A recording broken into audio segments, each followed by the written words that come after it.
بسم اللہ الرحمن الرحیم۔ ازدواجی زندگی کی دو باتیں جس کی وجہ سے زندگی بنتی ہے جنت بھی جہنم بھی۔ ایک ہے محبت جو ہر وقت رہتی نہیں، آتی جاتی رہتی ہے کیونکہ یہ ایک جذبہ ہے، اور ایک ہے رحم جو اللہ سبحانہ و تعالی کی یاد دلاتا رہتا ہے، جو رب سے مانگیں تو ملتا جاتا ہے اور ہماری زندگیوں کو بہتر کرتا ہے۔ صلہ رحمی سے ہم بخوبی واقف ہیں، تو اپنے زوج کے ساتھ، اپنے لائف پارٹنر کے ساتھ رحم کرتے ہوئے رہنا ان پہ احسان نہیں ہے بلکہ اپنی ذات پہ احسان ہے۔ وہ کیسے کہ رب تعالیٰ کو پسند ہے رحم کرنا۔ اللہ سبحانہ و تعالیٰ نے قرآن کریم میں 266 ٹائمز الرحمن اور الرحیم کے ناموں سے اپنے آپ کو منسوب کیا ہے، جبکہ الودود یعنی محبت کرنے والا اسے 29 ٹائمز اس کو مختلف طریقے سے استعمال کیا ہے۔ مطلب یہ کہ یہ جو ہمارا کانسیپٹ ہے کہ شادیوں میں محبت ہوگی تو شادیاں بہت کامیاب ہوں گی، یہ سننا سے نہیں ہے۔ شادیوں میں رحم ہوگا، خدا خوفی ہوگی، اپنی ذات کو اپنی رب کے آگے رکھ کے بہتر بنانے کی کوشش ہوگی، اور اپنی رب کو راضی کرنے کی خاطر سب کو راضی کرنا ممکن تو نہیں پر کوشش جاری رہے گی، تو ہاں ہماری شادیوں میں برکتیں ضرور آئیں گی۔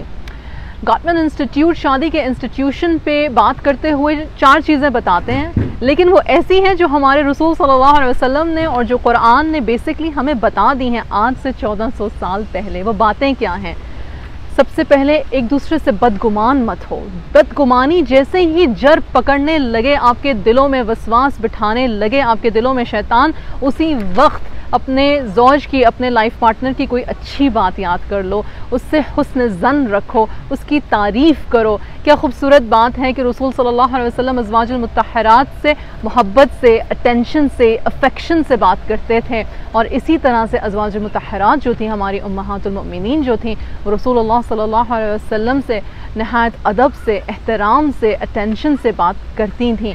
تو بات کیا ہوئی؟ بات یہ ہوئی کہ رحم محبت پہ فوقیت حاصل کرتا ہے۔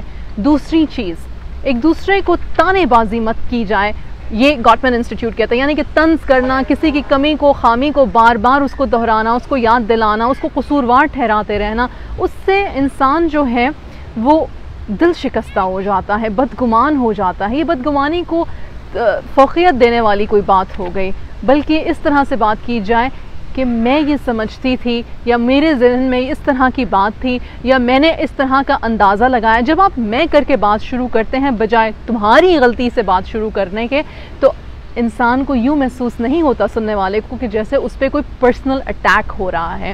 تیسری چیز ہے ڈیفینسونیس، یعنی کہ کوئی غلطی ہوئی ہے یا نہیں ہوئی ہے، یا بچوں کی تربیت میں کوئی کمی بیشی ہو گئی ہے، یا کوئی ایسا مسئلہ ہوا جس میں کہ ہم یہ کہیں تمہیں یہ پتہ ہونا چاہیے تھا، تمہیں کیوں نہیں پتہ تھا۔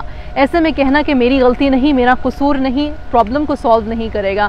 آپ کے پارٹنر کو اس وقت ضرورت ہے کہ اسے سمجھا جائے، یا اس کو کم سے کم یہ تسکین دی جائے کہ میں تمہاری بات سن رہی ہوں، میں تمہاری بات سمجھ رہا ہوں، کچھ مجھ سے کوتاہی اگر ہوئی ہے تو معذرت، میں اس کا دھیان آئندہ رکھوں گی یا رکھوں گا۔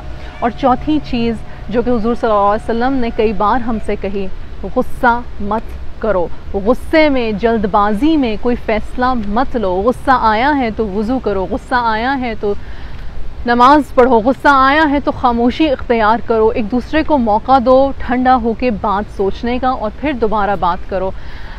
دیکھیں، یہ 4 چیزیں سنت سے ہیں، قرآن سے ہیں۔ میں نے پہلے بات رکھی کہ رحم دلی کے بغیر یہ رشتہ نہیں چل سکتا۔ میں ایکسٹریم میرجز کی بات نہیں کر رہی، میں ظلم اور جبر کی بات نہیں کر رہی، پر میں یہ ضرور دعا مانگتی ہوں کہ یا رب ہمیں رحم کرنے کی توفیق عطا فرما۔ یا ارحم الراحمین، ہمارے دلوں کو رحم سے بھر دے، ہمارے دلوں کو نور سے بھر دے، آپ کے حب کے نور سے بھر دے، اور اپنے نفس کے حب سے زیادہ ہمیں آپ کی رضا چاہیے ہو، آپ کی رضا کے لیے ہم بیسیکلی اپنی زندگیاں گزاریں۔ تو ہاں، ایسے میں شادیاں ضرور کامیاب ہوں گی، گھروں میں برکتیں ہوں گی انشاءاللہ، اور بہت سارے ہمارے چھوٹے چھوٹے مسئلے جو ہماری انا کے ہیں، جو ہماری بدگمانیوں کے ہیں، وہ بھی شاید حل ہونا شروع ہو جائیں گے۔ انسان ہیں، خطا کے پتلے ہیں، انا سے اندھے ہو جاتے ہیں، پر جب یاد آ جائے کہ گھر ہمارا ابدی جو ہے وہ قبر ہے اور پھر لوٹ کے رب کے پاس جانا ہے. تو ایسے میں محبت سے زیادہ رحم ہماری ازدواجی زندگی کو خوبصورت بناتا ہے. پھر ملیں گے. السلام علیکم ورحمۃ اللہ وبرکاتہ.